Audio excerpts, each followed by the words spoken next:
Everybody, about a minute or so ago, I just completed my live vlog about the sad news that Olivetto Market Hall is closing after 35 years. Really, Olivetto itself, the restaurant, Market Hall, it's still open, but after 35 years, the restaurant at College Avenue in Keith that has a great downstairs cafe and upstairs restaurant just isn't able to make a go of it. And I said then, and I'll say now, that I hope this news turns out to be temporary, that Oakland government gets the help that Bob and Maggie Klein need to keep Olivetto open, and this turns out to be a happy news story. But as one who has a beyond 35-year really history with Olivetto, because it was over before that time really that I met Bob and Maggie Klein, and really Bob Klein, through the Global Business Network, I wanted to come back and talk about that because I said my first live vlog I would do that. So this is a, kind of cleanup work, right? As I said, I was going to explain just what the Global Business Network was. The Global Business Network was formed by Peter Schwartz, Stuart Brand, and a number of other people who were specialists in something called scenario planning, and had done that with Royal Dutch Shell. And their idea was to really take scenario planning as an approach and build a consulting company around it. And that's essentially what gave rise to Global Business Network. But it really became more than that because GBN turned out to be a group of fun-loving, freewheeling, free-thinking people with such crazy thinkers as Stuart Brand and Ken Hamik. And Ken Hamik was the man that I met out and about, really, who then invited me to come to GBN. And at the GBN Christmas party where he introduced me.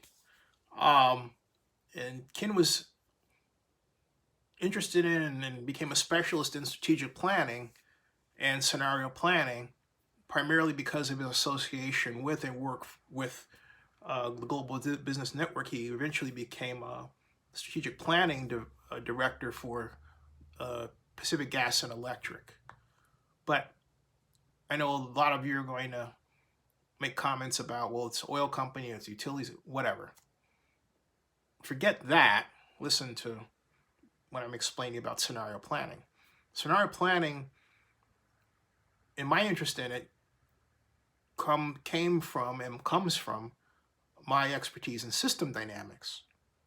And system dynamics, to make a long story short, is a modeling paradigm that was created by J. Forster at MIT in 1956, and basically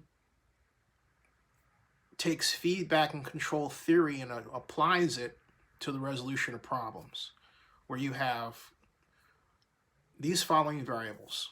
Stocks, variables that increase or decrease, or stocks are stocks. The square, what causes that stock to increase, which is an inflow variable, and what causes that stock to decrease, which is an outflow variable.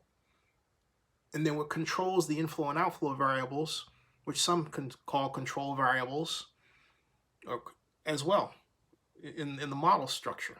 So you have stock, inflow, outflow, and control variables. And that way of thinking was used to build a model of the world. It was called the world model. It was World 1, World 2, and then World 3 was developed and became, in 1971, the focus of a book called The Limits to Growth.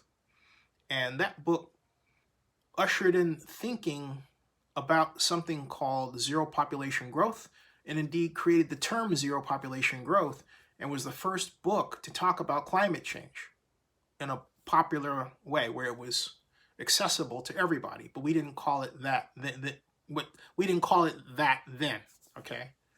I became aware of system dynamics through a childhood friend, the husband of my mom's friend, Skip, who's now a pilot with Continental. I think he's since retired. But I was 16 years old. He gave me the Limits to Growth book to read, and I got hooked.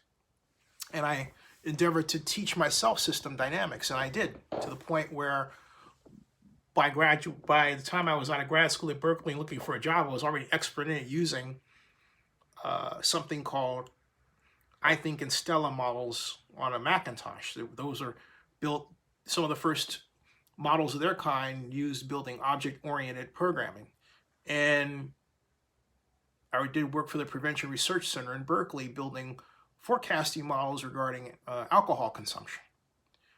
But it's more powerful than that. And you can use it to develop scenarios of social change, and you form essentially your mental model. There's no one right answer to looking at the future of the world. And that's why, and you can imagine it had associations with scenario planning, because what are you doing in scenario planning but, well, taking a situation and saying how you're going to deal with it. So if you're looking at this, you're a football fan, you're thinking, we mean like situational football? Sort of, okay? But GBN had a number of clients using scenario planning. I could never figure out why Peter Schwartz was never a fan of system dynamics within it. I felt both of them could be fused. He disagreed, but he never gave me a reason I felt was cogent. I didn't understand why he thought that way. Wasn't a big issue with me, but nonetheless, he went on to great success with that company. He and the other people associated with it, they're fantastic people. And I haven't, you know what, I haven't even looked at, or bothered to look at what happened to GBN in some time. But I just happened to type it, and it said defunct in 2013. I remember that, but I don't remember, exactly why or anything else. So it was Stuart Brand, who I haven't communicated with in quite a while. Jay Ogilvy was the other. Great guy. Just a lot of fun to talk to, be around. Interesting people who had great taste in wine, to say the least. And it was a brief time, but within those gatherings, Bob was talking about Olivetto and how that was coming. He was talking about the global teenager a bit more than Olivetto, so much so that when he finally opened, it was almost like, wait a minute. For me, it was like, what? I didn't know that. But hey, I became a fast regular because the coffee, the people, and the atmosphere were fantastic, and still are. If you have a chance, you're in Oakland, go to College Avenue and Keith, give them your money before they close. Give them your time. But the news that Olivetto's closing is hard for me because it represents a really fun part of my life. It really does. I had a great time. Great time knowing those folks, and Bob and Maggie, and I haven't talked to Kim Hamik in a while.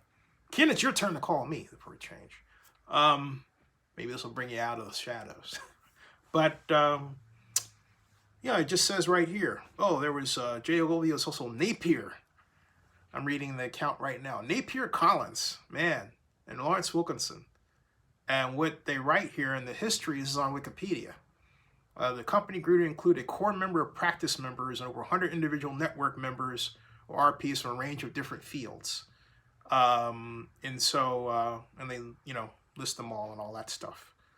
This is like, yeah, boring, okay? Because this short description leaves out discussion of the GBN Christmas party. Oh, that was so fun.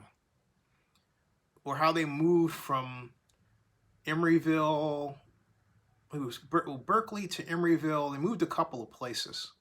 But the last office I was in at Emeryville was really kick-ass. Wow. But that was the same group that, within which, and this Wikipedia entry should mention, had Bob Klein. He was one of the people that they describe. What is it? Describe. I've never heard this before of RPs, practice members or whatever. Because see, to me, GBN is more of a think tank than anything else. That's not really what's presented here exactly. Whatever. That was how I met Bob Klein, because of Ken Hamik, and that's how I started going with Olivetto. All right, subscribe to Zenny62 and bookmark OaklandNewsNow.com.